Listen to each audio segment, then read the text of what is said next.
ఎందుకంటే ఇంత పెద్ద అద్భుతమైనటువంటి సభను ఇంత తక్కువ సమయం కేటాయించడం అనేటువంటిది కొంచెం బాధాకరమైనటువంటి విషయం. అయినప్పటికీ కూడా ఒక గొప్ప ప్రయత్నం చేసిన తమ్ముడు, థ్యాంక్ యూ వెరీ మచ్. నన్ను ఆహ్వానించినందుకు కూడా థ్యాంక్ యూ. ఇకపోతే ఒక 3 కాలాల పాటు ఈ సమాజాన్ని నడిపించినటువంటి ఒక యుద్ధ నౌకకి 3 నిమిషాలు 2 నిమిషాలు మాట్లాడడం అనేటువంటిది సాధ్యం కాదు, కేవలం ఆయనను స్మరించుకోవడానికి తప్ప ఈ సమయం దానికి సరిపోదు. రెండవది, చాలామంది మిత్రులు చాలా అద్భుతమైనటువంటి అంశాలు చెప్పినారు.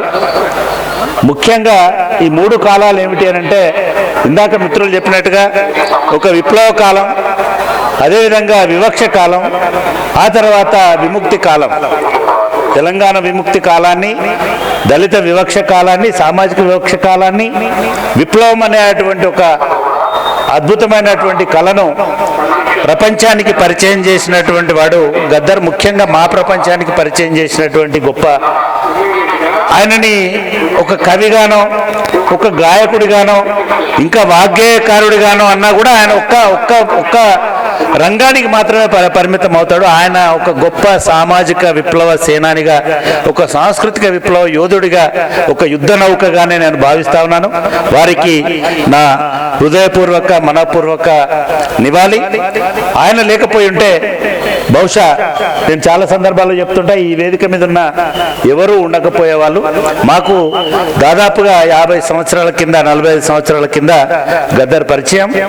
ఆయన ప్రతి సందర్భంలో ఆయనతో నడిచాం. ఆయన ఏ ఉద్యమం చేపట్టినా మేమున్నాం.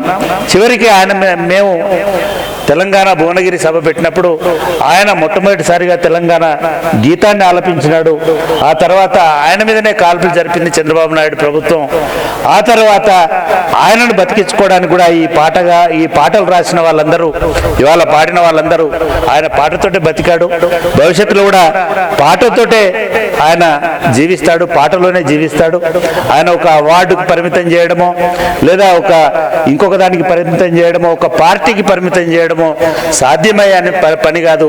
ఆయన విప్లవానికి పర్యాయ పదం అనేటువంటిది చెప్పుకుంటూ నాకు ఈ అవకాశం ఇచ్చినందుకు కృతజ్ఞతలు తెలియజేస్తూ ముగిస్తున్నా.